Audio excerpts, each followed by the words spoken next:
My name is Andrew Brown, and I am a current seminary student here in this cohort.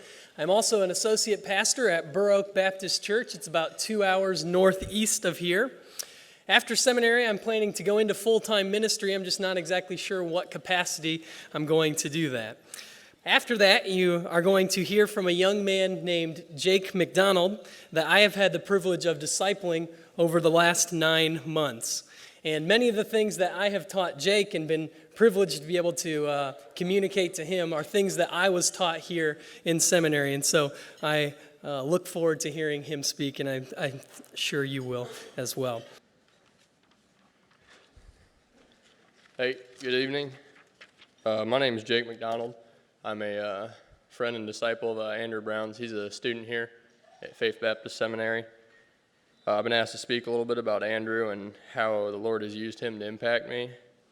For those that you don't know, that's Andrew Brown right there.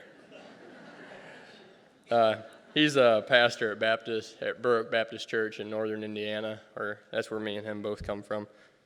I met him last winter when I started going to Burr Oak. I started spending a lot of time with him, with his family, whether we was outside playing basketball or helping him with his house, having dinner with his family, whatever it was.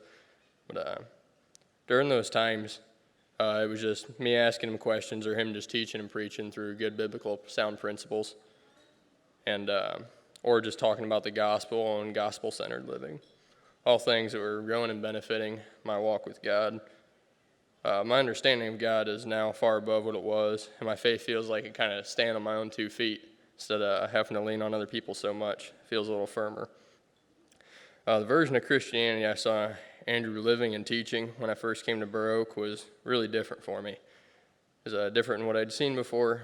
It was Christianity in kind of a tangible version, if that makes any sense. It seemed like he was reading scripture and actually applying it instead of just talking about it with his friends. I feel like sometimes it's hard to get out of that. I think we can all get into that. He was loving people that it would have been easier to ignore. He was keeping his wife his priority when all the guys wanted to go out and play ball or go to the movies or something. He was taking the time to play with his daughters and love them, even if one of them was in direct disobedience.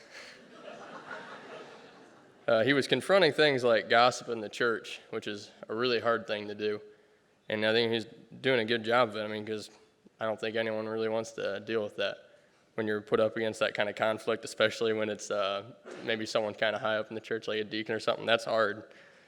And I admire how fearless he was about it, really. But I'm not so sure if Andrew knows the extent of this, but his love for God is shown through his actions brightly enough that his lifestyle has served as an example that has been far more important than any principle teaching or any solid rules or anything he could have given me. It has been a real encouragement to know and be discipled by someone with such a consistent passion and love for God, and for him to work hard to instill that same consistent passion and love for our Father and me. So, Andrew Brown.